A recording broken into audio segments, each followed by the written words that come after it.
The forest was quiet, broken only by the rustling of dry leaves beneath steady paws. The wolf moved slowly, its controlled breathing blending with the fading sounds of the evening. Its golden eyes were locked onto the abandoned cabin ahead, and in its jaws, a fresh piece of meat dripped blood onto the dry earth. The wooden structure was falling apart. The walls were cracked, the roof barely holding together, and the door creaked at the slightest movement. Inside, curled in a dark corner, was a boy. His thin arms clutched his knees tightly, his blonde hair tangled, his face smeared with dirt. Hunger gnawed at his stomach, but fear weighed heavier. The wolf stopped at the entrance. Its piercing gaze met the boy's, and for a moment, time seemed to stand still. Then, slowly, it lowered its head, releasing the meat onto the worn wooden floor. Took a few steps back, waiting. The boy hesitated, his fingers gripping the rough floorboards. Why was the wolf doing this? This had happened before. Every evening the wolf came, always at dusk, always watching. At first, the boy refused to touch the food, too afraid to trust. But hunger was relentless. By the third day, he had given in. By the fourth, the wolf returned. And so the pattern continued. Swallowing hard, the boy reached for the meat, his wary eyes never leaving the wolf. The animal remained still, its presence neither threatening nor urgent, just waiting. Slowly, the boy bit into the meat, chewing without thought. The metallic taste didn't matter. He needed this to survive. The wolf watched for a moment longer before turning away, disappearing into the thick shadows of the forest. The boy followed its movement until it vanished completely. For the first time in what felt like forever, he didn't feel entirely alone. The boy sat by the entrance of the cabin, his thin arms wrapped tightly around his knees. The sun had begun its slow descent, casting long shadows through the dense trees. His stomach ached from hunger, but he had grown used to the feeling. What he hadn't grown used to was the wolf. Every evening it came, and now he found himself waiting for it. The rustling of leaves signaled its arrival. The boy's heart pounded as he spotted the familiar shape emerging from the trees. The wolf moved with quiet confidence, its golden eyes sharp, intelligent. In its mouth, another piece of fresh meat dangled, leaving a trail of crimson droplets on the forest floor. It stopped at the doorway, lowered its head, and released its offering. Then, as before, it stepped back, waiting. This time, the boy didn't hesitate as long. He reached for the meat with shaky hands, his fingers brushing the rough wooden floor. The wolf didn't flinch, didn't move. It only watched. He took a small bite, the taste of blood and iron filling his mouth, but he forced himself to chew. His body needed the food more than his mind needed to reject it. As he ate, the wolf sat down a few feet away, tail resting lightly against the dirt. It was closer than before, close enough that the boy could see the rise and fall of its chest, the way its ears twitched at the faintest sounds. For the first time, he dared to speak. "Why do you keep coming?" His voice cracked, hoarse from disuse. He wasn't expecting an answer, but part of him wanted one. The wolf didn't react. It only blinked, head tilting slightly as if considering the question. The boy exhaled, looking down at the half-eaten meat in his hands. It was a strange thing, this quiet exchange. He was afraid, yet he wasn't. The wolf should have been dangerous, but it wasn't. Instead, it was the only thing in his world that kept coming back. Minutes passed before the wolf finally rose. It shook its thick coat, sending dust and stray leaves into the air. The boy felt an unexpected pang in his chest as he realized it was leaving. He didn't want it to go. The isolation had been unbearable before, but now, the wolf's presence had become the only constant in his life. He wanted to ask it to stay, but he knew it wouldn't. Still, deep inside, he was certain it would return. That night, as the wind whispered through the cracks in the wooden walls, the boy curled up on the cold floor. He pulled his knees closer, but for the first time in days, the loneliness wasn't suffocating.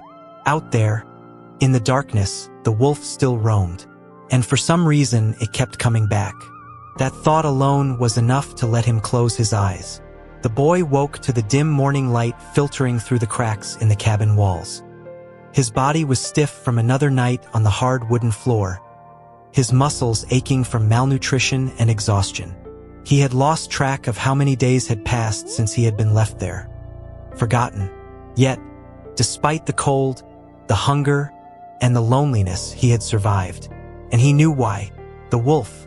For days, the animal had come at dusk, delivering food before disappearing into the trees. First, the boy had feared it. He had expected snarls, bared teeth, a savage attack. But none of that had come. The wolf only watched. It never crossed the threshold, never pushed closer than necessary. It had been patient, more patient than the boy ever imagined a wild animal could be. This time, he didn't want to wait for it to come to him. His legs trembled as he pushed himself upright, his body reluctant after days of stillness. A sharp pang in his stomach reminded him of his hunger, but he ignored it. Instead, he moved toward the cabin door, pressing a thin hand against the rough wood as he took a deep breath. Then, slowly, he stepped outside. The air was colder than he expected, the damp earth chilling his bare feet. The sky was a pale shade of gray, the remnants of morning mist lingering between the towering trees. He had spent so much time hiding inside that the world beyond the cabin felt impossibly vast, almost unfamiliar. But he didn't retreat. He forced himself to take another step forward, past the threshold that had once felt like a barrier between himself and the unknown. A rustling sound made him freeze. His breath caught in his throat, his body tense as his eyes darted toward the tree line. And then, just as he had hoped and feared, the wolf emerged. Its dark fur blended with the shadows, its movements slow and deliberate. Its golden eyes locked onto him instantly, and for a brief moment, neither of them moved. The boy swallowed hard. His instincts screamed at him to back away, to return to the false safety of the cabin. But he didn't. He clenched his fists, his knuckles whitening as he forced himself to stay rooted in place. The wolf stood just feet away, watching him with an intensity that made his pulse race. Then, to his surprise, it took a single step forward. The distance between them had never been so small. The boy hesitated, every muscle in his body braced for the unknown. But then, something inside him shifted. He didn't know why, but he understood this was not a test, not a challenge. This was something else entirely. Carefully, he mirrored the wolf's movement. A slow, uncertain step forward. The moment stretched between them, neither retreating, neither breaking the fragile understanding they had built. And for the first time since he had been left behind, the boy felt something he thought was lost. He felt hope. That night, as he lay on the cabin floor, staring at the ceiling with sleep tugging at his weary body, he no longer felt trapped. Somewhere in the darkness of the forest, the wolf was still out there. And for the first time, he was certain it would come back. And so would he. The boy woke to the sound of the wind pushing through the trees, a slow, whispering breath that carried the scent of damp earth and pine. He blinked at the faint light creeping through the broken walls of the cabin, his body aching from another restless night on the hard floor. Hunger gnawed at him, but it was familiar now. A dull, persistent ache he had learned to endure. He sat up slowly, rubbing the sleep from his eyes. His thoughts drifted to the wolf. It had come again last night, as it always did. But this time had been different. The space between them had been smaller, the tension different.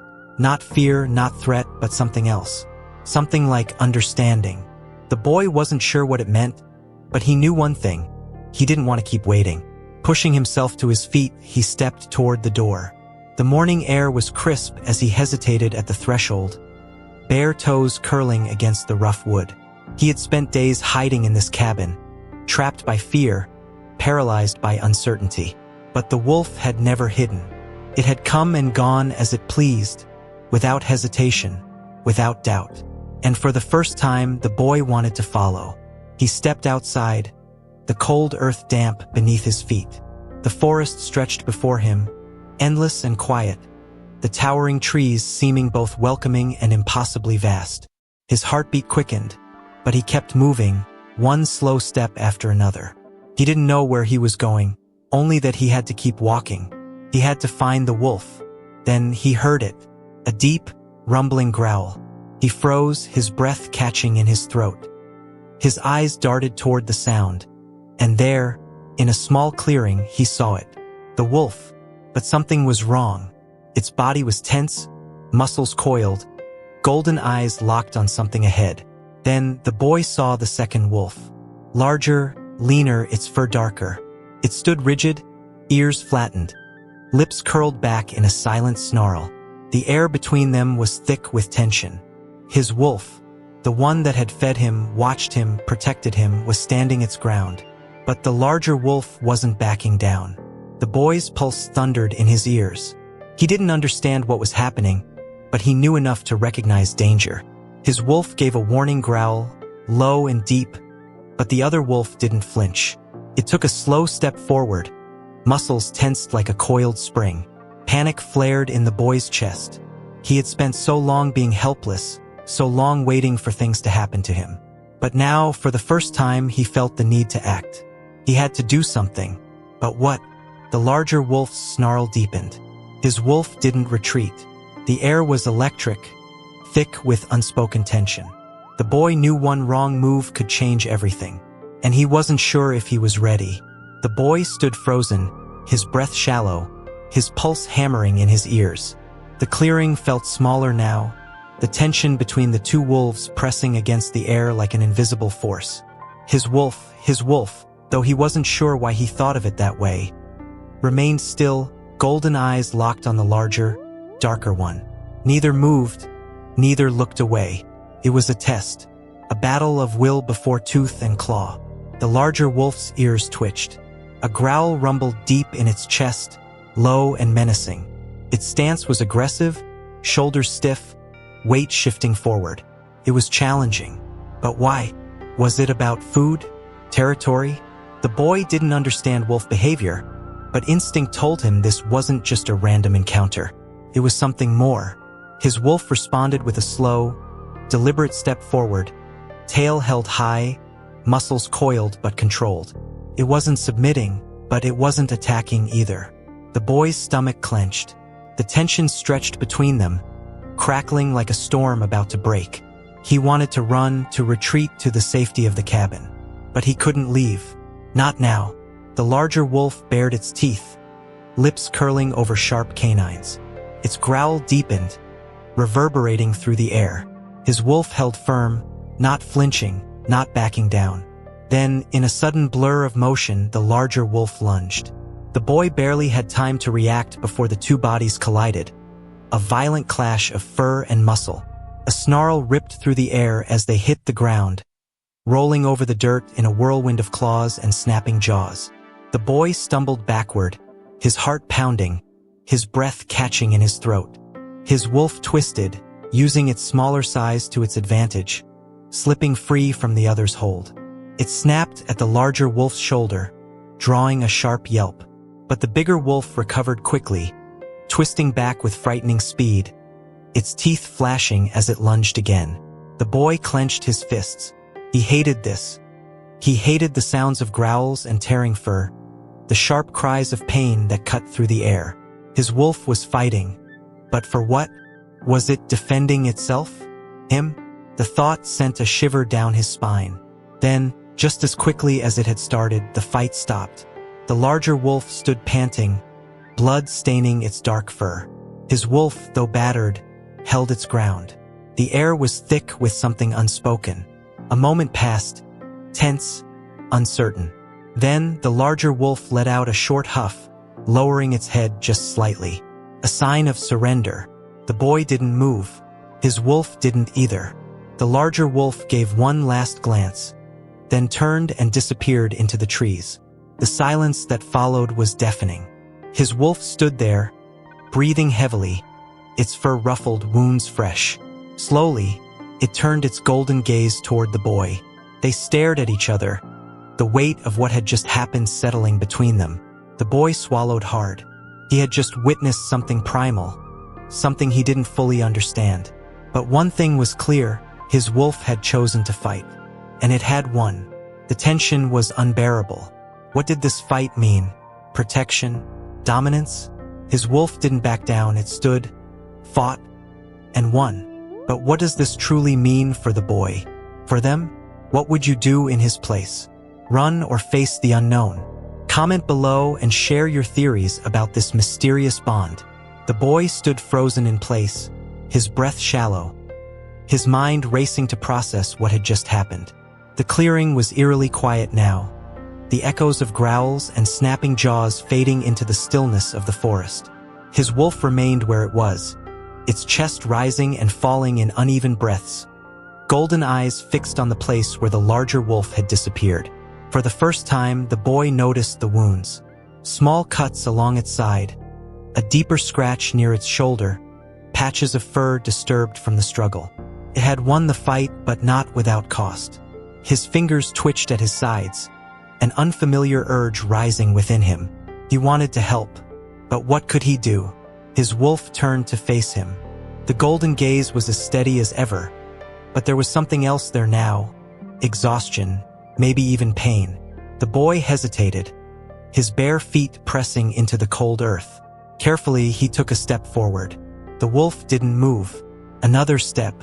Still, it stayed. He was close now, closer than he had ever dared to be.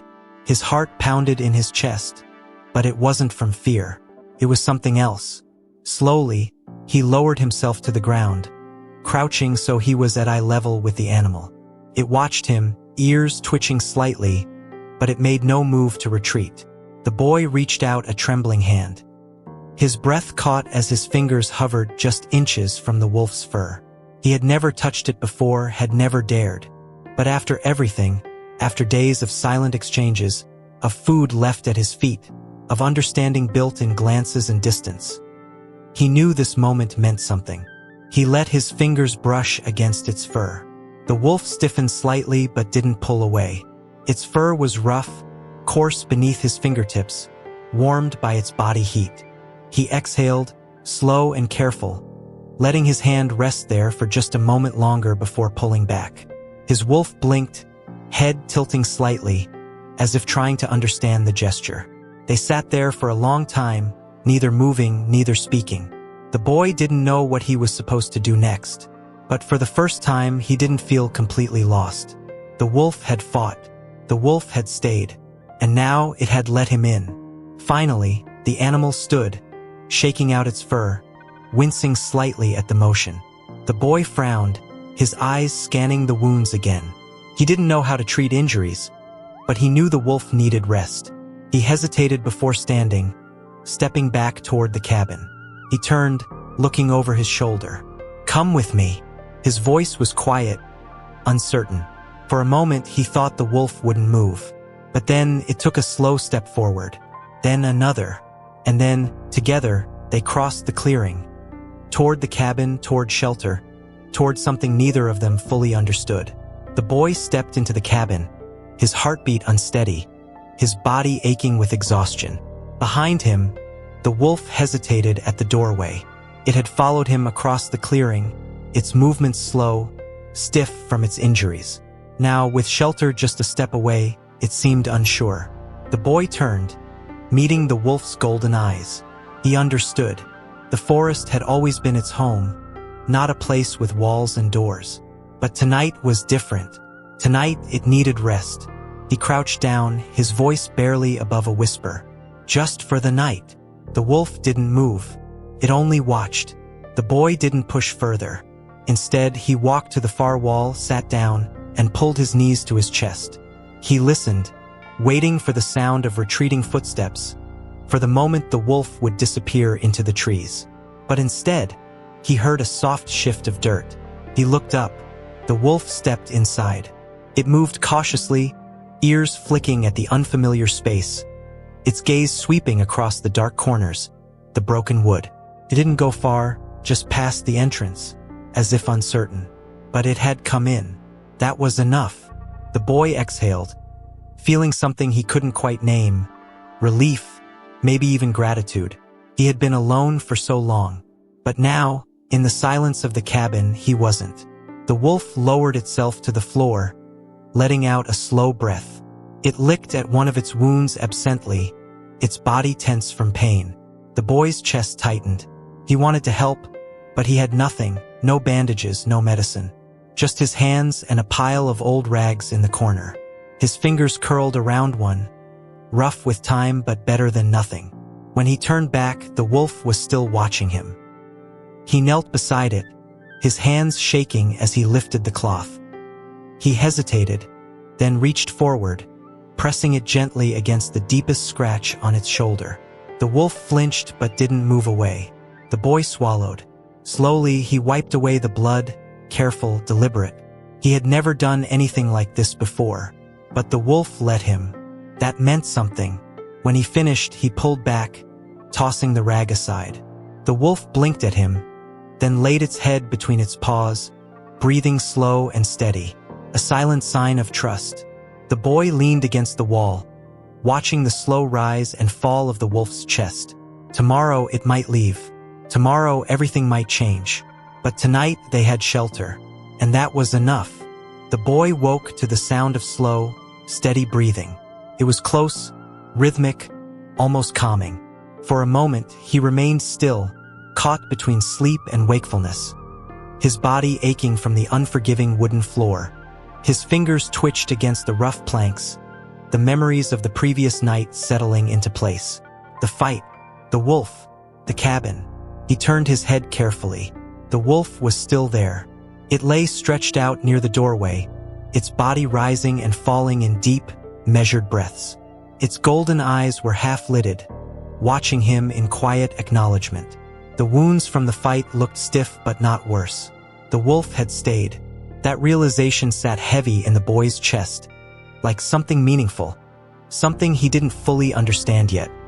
He exhaled slowly and pushed himself into a sitting position, mindful of the dull ache in his muscles. Morning light seeped through the cracks in the cabin walls, illuminating floating dust particles in the still air. Outside, the world stirred, birds calling from the canopy, the rustling of leaves, the whisper of the wind moving through the trees. The forest was waking up. His stomach twisted, an empty, hollow sensation gnawing at his insides. He pressed a hand to his ribs, feeling the sharpness of his own bones beneath his skin. The hunger had been there for so long that he had learned to push it aside. But today, it felt sharper, more urgent.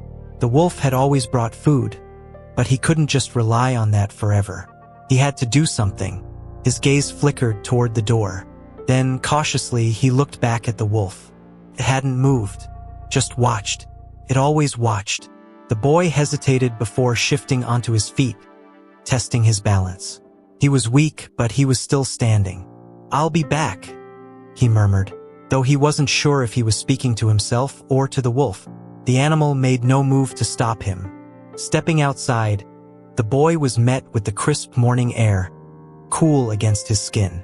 The world outside the cabin seemed bigger somehow, stretching endlessly in all directions. He had spent so long confined, afraid to step beyond the worn wooden walls. But today he had a purpose. His fingers brushed against the bark of a nearby tree as he walked forward, cautious but determined. He had never hunted, never needed to. He didn't even know where to begin.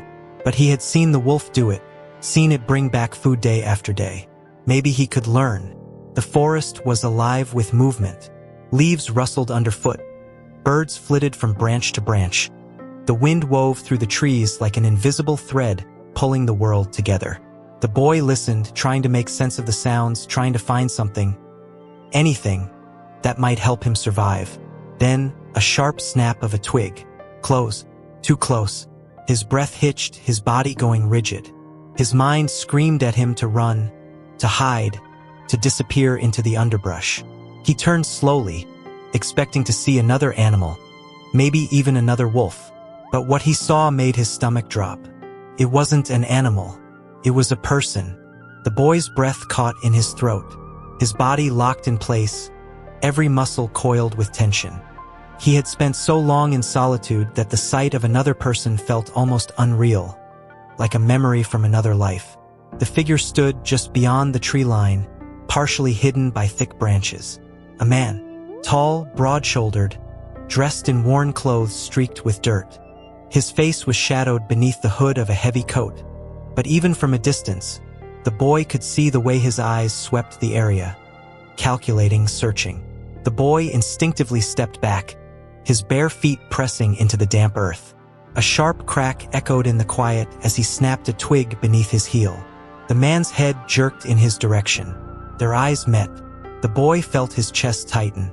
His heart pounded so hard he thought it might burst. The man took a slow step forward. "You there?" His voice was rough, deep, edged with something unreadable. "Are you alone?" The boy didn't answer. He couldn't. His throat had gone dry, his mind screaming for him to run, to hide. But his body wouldn't move. Another step. The man's gaze flickered toward the cabin in the distance. His brow furrowed. "What are you doing out here?" The boy clenched his fists. He still said nothing. He had forgotten how to speak to people, forgotten what words were supposed to feel like in his mouth. Then, behind him, a low growl. The boy stiffened. The wolf. It had followed him. Slowly, the boy turned his head. The wolf stood just a few feet away, its golden eyes locked onto the stranger. Its lips curled slightly, not quite baring its teeth, but close. It was a warning. The man stopped. His expression changed. "That thing yours?" The boy didn't know how to answer. Was the wolf his? Was he the wolf's? The thought confused him. The silence stretched too long. The man shifted, his boots sinking slightly into the damp forest floor. "Been looking for something out here," the man muttered, his tone unreadable. He glanced toward the trees, his expression tightening. "Didn't expect to find a kid." A strange chill ran down the boy's spine. There was something unsettling in the way the man said it, something that made the air feel heavier. The wolf let out another low, rumbling growl, stepping forward just slightly, its body tense. The man's gaze dropped to the wolf again, his lips pressed together. He didn't take another step. The boy swallowed hard. His instincts screamed at him to move, to get away.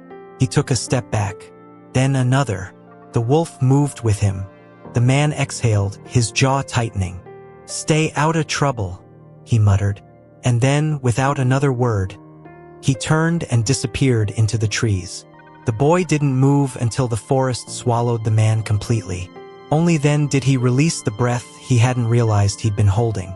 The wolf remained by his side. The boy looked at it. The wolf looked back. Neither of them spoke. But for the first time, the boy understood something without needing words. They had each chosen the other, and now they would have to decide what came next. The boy stood still, his breath unsteady, his heart pounding in his chest. The man was gone, swallowed by the trees, but his presence lingered like an echo in the boy's mind. Questions swirled inside him. Who was he? Why had he been out here? And more importantly, would he come back?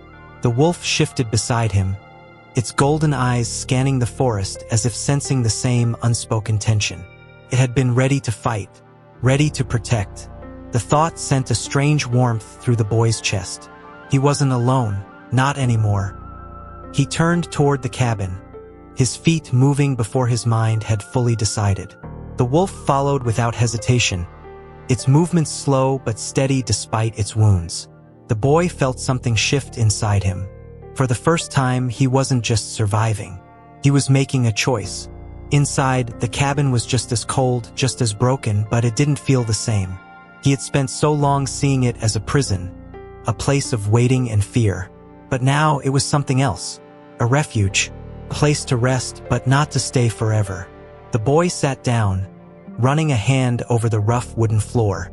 He thought about the past days, the silent exchanges between him and the wolf, the way they had slowly built trust without a single word. He didn't know how it had happened, only that it had. The wolf let out a quiet huff and settled near the doorway, its body relaxed but alert. The boy watched it for a moment, then exhaled. They couldn't stay here. The stranger's presence had changed everything. If someone was searching these woods, it meant this place wasn't as hidden as he had thought. It meant danger. And the boy had already spent too long waiting for something to happen to him. He wouldn't wait anymore. His fingers curled against the floor as he made his decision. Tomorrow they would leave. He didn't know where they would go. He didn't know how far they would have to walk, how long they would have to search for a new place to call home. But he knew one thing: the wolf would be with him, and for the first time, that was enough. Enjoyed the story?